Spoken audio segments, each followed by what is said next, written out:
Salam sejahtera, Ibu Bapak yang dikasihi dan mengasihi Tuhan Yesus. Senang saya dapat menyapa Ibu Bapak, saudara sekalian.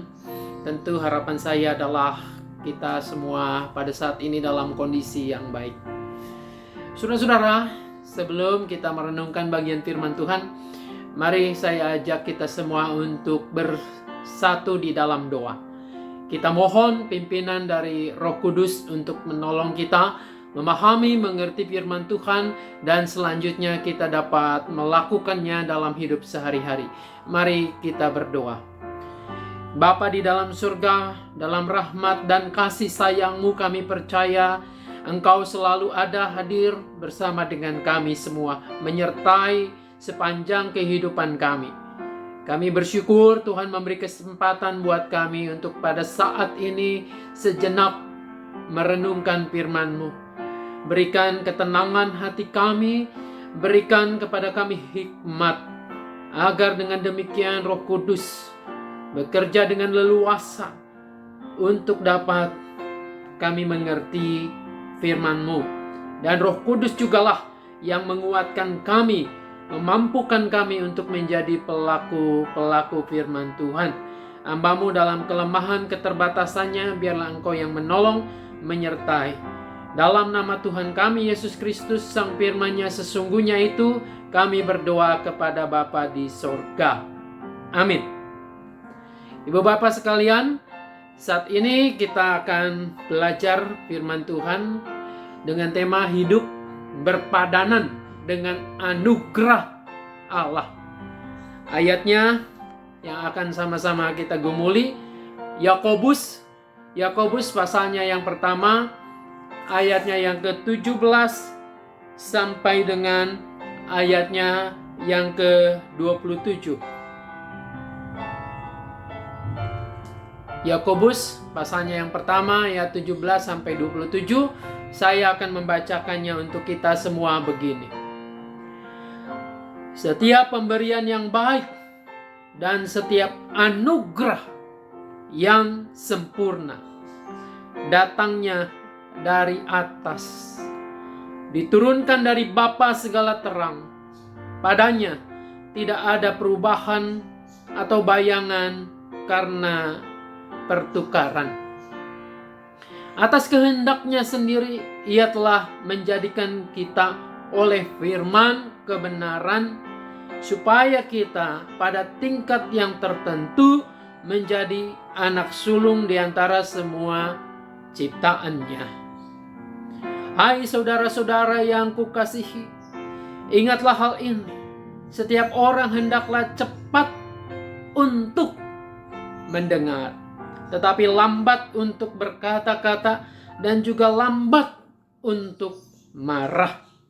Sebab amarah manusia tidak mengerjakan kebenaran di hadapan Allah. Sebab itu buanglah segala sesuatu yang kotor dan kejahatan yang begitu banyak itu, dan terimalah dengan lemah lembut firman yang tertanam dalam hatimu, yang berkuasa menyelamatkan jiwamu. Tetapi hendaklah kamu menjadi pelaku firman, dan bukan hanya pendengar saja.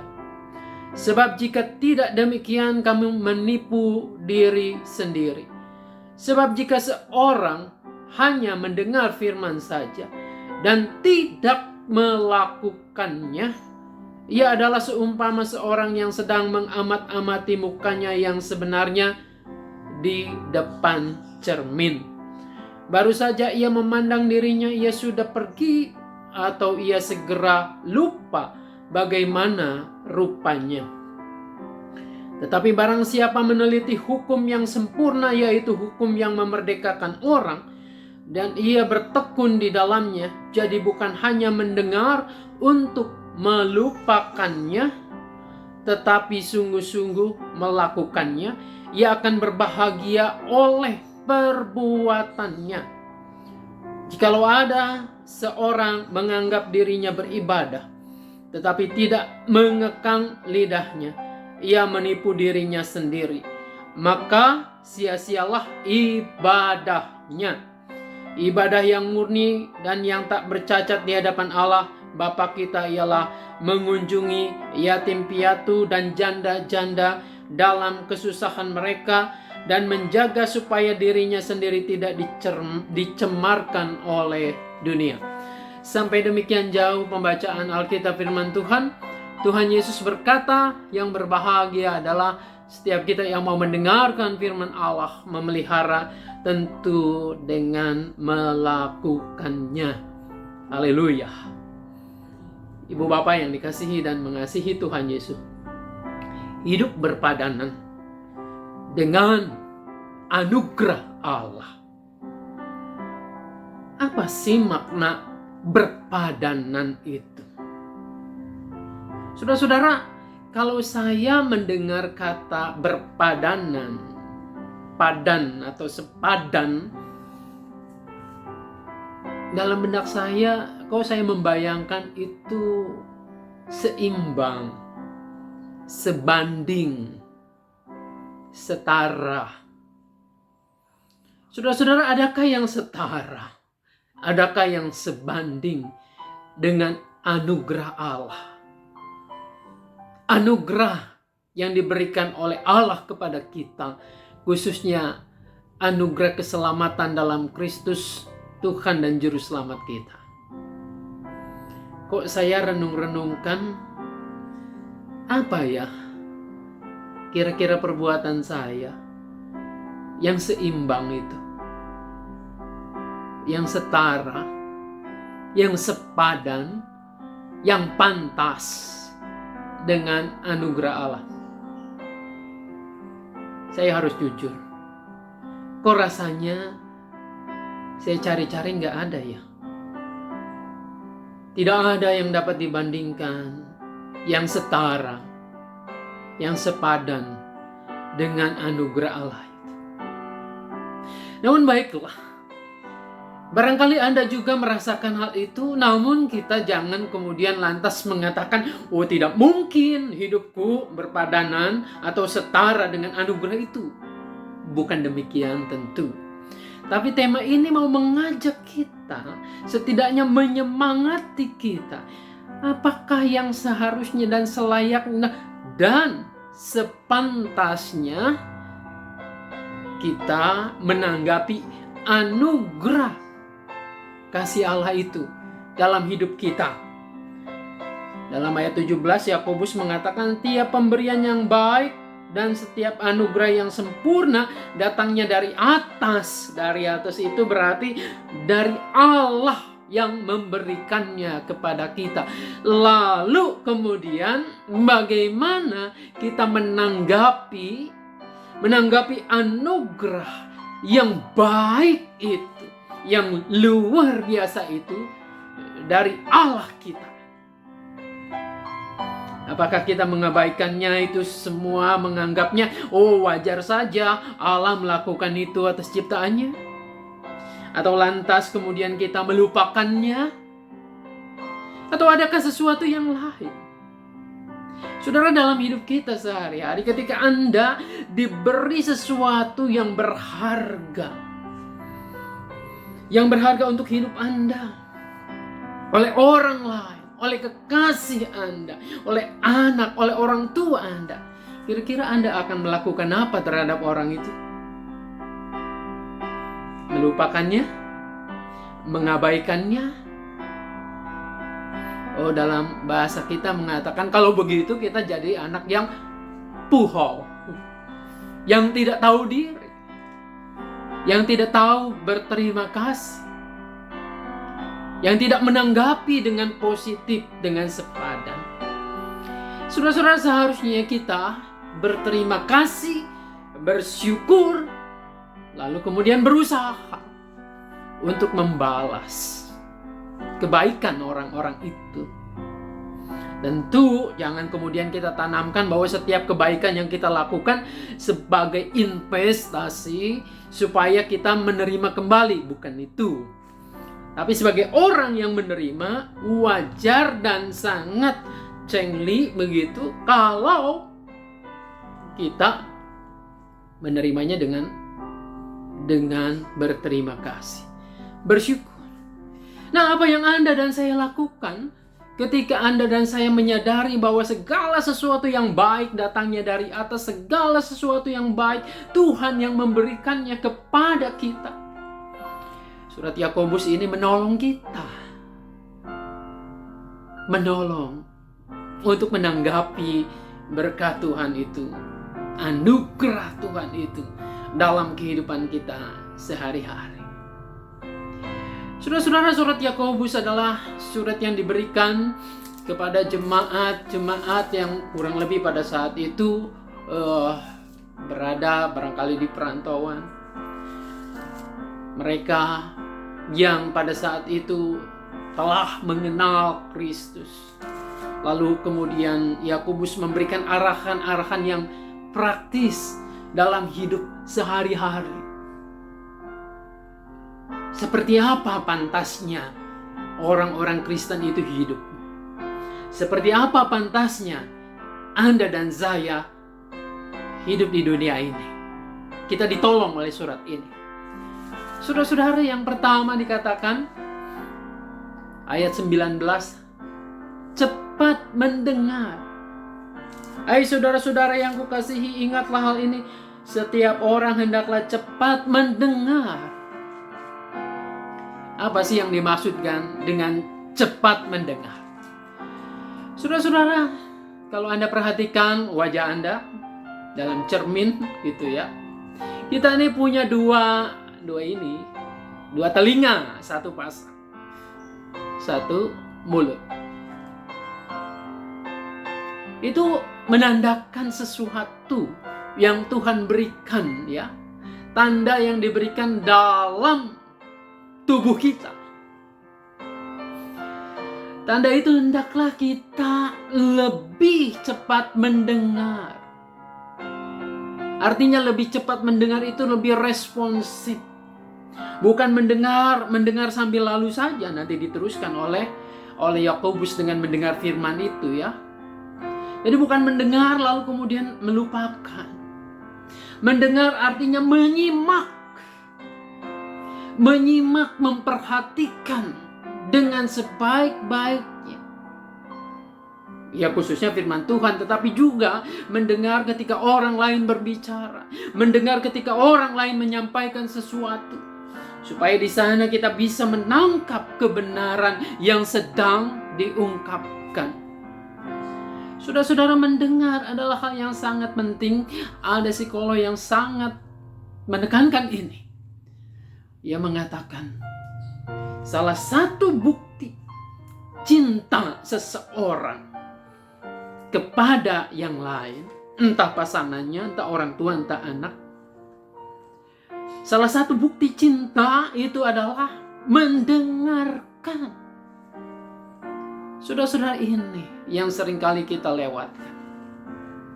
Banyak orang yang menggunakan simbol ungkapan cinta dengan memberikan hadiah, dengan mengucapkan kata-kata pujian, engkau sayangku, engkau cantikku, aku mengasihi engkau, dan lain sebagainya. Pada momen tertentu itu perlu. Tapi mendengarkan betul-betul isi hati orang-orang yang sangat kita kasihi, kita cintai, adalah wujud cintamu yang paling dalam pada orang-orang di sekitar kita. Jadi mendengar ini tadi saya katakan bukan hanya sambil lalu, terus lalu kemudian kita sambil pegang handphone, sambil pegang apa begitu ya. Mendengar ini dengan perhatian sungguh penuh, dengan menyimak, lalu kemudian kita memberikan perhatian kepadanya. Hidup berpadanan dengan Allah, dengan anugerah Allah, salah satunya adalah mendengarkan. Ini sama seperti Allah mendengarkan teriakanmu, Allah mendengarkan doamu, Allah mendengarkan keluh kesahmu. Bukankah begitu? Bukankah cinta Allah yang besar itu adalah ketika Ia mendengarkan isi hati? Saudara-saudara, lalu yang kedua, Yang kedua, Yakobus mengatakan dalam ayat 19b dan 20, dikatakan di situ, tetapi lambat berkata-kata dan juga lambat untuk marah. Sebab amarah manusia tidak mengerjakan kebenaran di hadapan Allah. Saudara-saudara, Yakobus mengingatkan hidup yang sepadan dengan panggilan, dengan anugerah Allah itu adalah ditandai tidak gampang marah, tidak gampang emosional. Dalam bahasa Inggris marah itu angry, anger. Lalu kemudian kata orang sana, angry, anger ini sangat dekat dengan dangerous. Angry, marah, angers, lalu dangerous itu adalah berbahaya. Situasi yang berbahaya, yang hongyam. Nah, saudara-saudara, Anda marah, Anda dikuasai amarah, itu dekat sekali dengan bahaya. Kenapa? Karena tubuh kita, diri kita dikuasai oleh emosi, yaitu oleh amarah itu. Saudara-saudara, orang yang sedang dikuasai oleh amarah, oleh marah itu, ia bisa melakukan apapun. Amarah tidak mengerjakan hal yang baik katanya. Sebaliknya itu berarti amarah mengerjakan hal yang buruk. Karena seringkali amarah itu juga bertentangan dengan logika kita. Kita marah, kita kesal. Kadang-kadang meja juga kita salahin. Kadang-kadang kursi juga kita maki-maki. Kadang-kadang piring kita banting juga. Lalu kalau piring bisa berkata, apa salahku? Bukankah aku yang setiap kali, setiap saat aku berjasa untuk menaruh makananmu? Kata kursi itu, bukankah seringkali engkau duduk di kursi ini menopang tubuhmu? Meja kalau dapat berkata, bukankah segala sesuatu dapat difasilitasi dengan engkau bercengkrama di meja makan ini? Saudara-saudara, amarah manusia tidak mengerjakan hal yang baik. Sebaliknya, kekuasaan atau hidup yang dikuasai oleh nafsu amarah itu akan sangat dekat sekali dengan yang namanya bahaya. Hidup berpadanan dengan anugerah Allah artinya kita juga bercermin kepada Allah, Allah yang panjang sabar. Kita berpikir, Aristoteles mengatakan kalau mau marah harusnya berpikir dulu. Berpikirnya begini, marah untuk alasan yang tepat, marah dalam kadar yang pas, marah kepada sasaran yang tepat, orang yang tepat, marah pada waktu yang tepat, marah dalam suasana bukan keegoisan sendiri. Bisakah kita melakukan itu? Kalau bisa, monggo Anda marah. Sekali lagi, jangan dikuasai oleh emosi nafsu amarah kita. Lalu hidup berpadanan dengan anugerah Allah yang ketiga adalah menanggalkan dosa. Saudara-saudara, mulai dari ayat yang ke-21, Yakobus mengatakan, sebab itu buanglah segala sesuatu yang kotor dan kejahatan yang begitu banyak itu, dan terimalah dengan lemah lembut firman yang tertanam di dalam hatimu. Buang segala apa yang kotor. Dosa identik dengan yang kotor itu. Saudara-saudara, seringkali kita tidak mudah untuk bisa melepaskan, membuang itu. Kalau pakaian kita kena cipratan, kena kotoran, segera kita akan bersihkan. Rumah kita juga sama. Kalau rumah kita kotor, kita tidak betah, kita akan sapu, kita akan pel, kita akan bersihkan. Tapi seringkali hati kita justru mempertahankan apa yang kotor itu. Antara lain dendam, kebencian, iri hati, tinggi hati, pikiran-pikiran jahat, nafsu duniawi, kok kita pelihara terus gitu? Kok kita biarkan mereka bersarang dalam hati kita? Yakobus mengatakan buang itu. Jadilah manusia yang baru. Itu semua gak ada gunanya buat kamu. Itu akan merusak masa depanmu, akan merusak hubunganmu dengan Tuhan, akan merusak hubunganmu dengan sesamamu. Saudara-saudara, jangan kemudian kita sayang membuang itu. Buanglah. Buanglah segala dosa-dosa kita.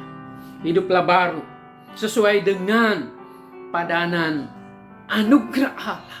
Anugerah Allah, cinta kasih Allah yang besar tidak mungkin Anda akan nikmati, akan rasakan ketika hati Anda masih dipenuhi tadi dengan apa yang tanda petik kotor-kotor itu. Ayo, beranikan diri untuk membuang itu semua. Minta tolong sama Tuhan, minta tolong Roh Kudus untuk betul-betul menyucikan, membersihkan hati Anda dari dosa, dari kotoran-kotoran itu, sehingga Anda betul-betul menjadi manusia ciptaan baru. Lalu kemudian sesudah itu Yakobus mengatakan, jadilah pelaku-pelaku firman Tuhan. Ayat 22 menegaskan, tetapi hendaklah kamu menjadi pelaku firman, bukan hanya mendengarkan saja. Saudara, ada orang yang kemudian sangat menikmati, mendengarkan khotbah. Barangkali khotbah itu bisa sehari 2-3 kali, kalau hari Minggu bisa 4-5 kali. Ia menikmati firman Tuhan. Lalu kemudian ia membanding-bandingkan firman itu. Kata pendeta A begini, pendeta B begitu, dan seterusnya. Tapi ia lupa untuk melakukannya. Ini kata Yakobus seumpama orang yang sedang bercermin, melihat wajahnya di cermin itu, lalu kemudian sebentar ia lupa ketika meninggalkan cermin itu. Saudara-saudara, kita tidak demikian. Walaupun sedikit, mungkin walaupun 1 ayat, lakukan, kerjakan itu. Punya komitmen 1 ayat, 1 hari saya akan melakukan firman ini. Ketika Anda mendengar firman tentang mencintai, mengasihi, lakukan itu. Ketika Anda mungkin hari ini mendengar firman harus mengampuni, lakukan itu. Saudara, ini adalah jauh lebih berguna. 1 ayat Anda lakukan ketimbang Anda mendengar 1000 ayat tetapi tidak pernah 1 pun Anda kerjakan. Yakobus mengatakan sia-sia. Ibadah bukan seperti itu. Lalu kemudian saudara-saudara, yang terakhir, hati-hatilah dalam berbicara. Kuasailah lidah. Orang bijak mengatakan ada beberapa hal yang tidak bisa ditarik kembali. Anak panah yang dilepaskan dari busurnya tidak akan kembali. Dan kemudian perkataan yang Anda ucapkan, yang saya ucapkan, itu tidak akan bisa ditarik kembali. Saudara-saudara, mungkin kita mengatakan, oh iya, tadi itu saya salah ngomong, saya tarik kembali deh ucapan itu. Tapi ucapanmu itu sudah nancep dalam hati orang yang Anda ajak bicara. Pada saat itu juga, ucapan yang nancep itu telah melukai orang yang Anda anggap bicara itu. Nah, disinilah betapa kita harus mengendalikan lidah, menguasai lidah kita. Jangan sembarangan berbicara, apalagi memaki dan lain sebagainya. Saat ini kita mengatakan, dalam zaman modern ini kita nggak ngomong kok Pak. Kita hanya ngetik dengan jari kita. Itu pun Anda harus hati-hati. Kenapa? Karena jejak digital itu sampai kapanpun tidak akan bisa dihapus. Berhati-hatilah membuat statement, membuat pernyataan, berbicara kepada orang lain. Nah, saudara-saudara, saya kira inilah yang hari ini kita pelajari. Hidup Anda bisa berpadanan, bisa disebut orang yang pantas menerima anugerah Allah, yaitu dengan pertama, cepat untuk mendengarkan, kedua, tidak gampang emosional, tidak gampang marah, Ketiga, menanggalkan dosa-dosa. Lalu keempat, menjadi pelaku firman yang sesungguhnya. Kelima, hati-hatilah dalam berbicara, dalam membuat statement. Biarlah Tuhan menolong kita, memberkati kita. Sampai jumpa nanti dalam pertemuan berikutnya. Saya mengajak kita semua untuk bersatu dalam doa. Mari. Terima kasih Bapa di surga. Biarlah firman yang hari ini kami dengarkan, kami telah bahas. Tuhan tolong meteraikan dalam hati kami. Sehingga kami bukan hanya menjadi pendengar firman saja, melainkan lebih dari itu menjadi pelaku-pelaku firman-Mu. Tuhan tolong. Kami tetap mendoakan untuk situasi perkembangan pada saat ini. Kami bersyukur untuk kemajuan yang boleh terjadi, khususnya dalam penanganan pandemi COVID-19 ini. Biarlah hal-hal yang positif ini terus bergulir. Terus kemudian kami atau pemerintah bahkan dunia ini dapat mengendalikan situasi pandemi ini.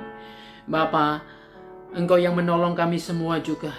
Untuk satu dengan yang lain saling peduli, saling mengasihi satu dengan yang lainnya. Kami memperhatikan setiap saudara-saudara orang-orang yang berkekurangan. Dan kami juga biarlah tergerak untuk memberikannya sesuai kebutuhan mereka dan apa yang kami punya. Kami berdoa Bapa untuk setiap kami dalam pergumulan sakit penyakit, dalam pergumulan keluarga, dalam pergumulan keuangan ekonomi. Tuhan yang menolong kami.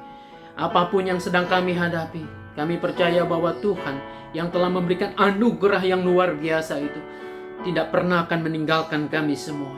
Kami percaya Engkau akan menuntun kehidupan kami.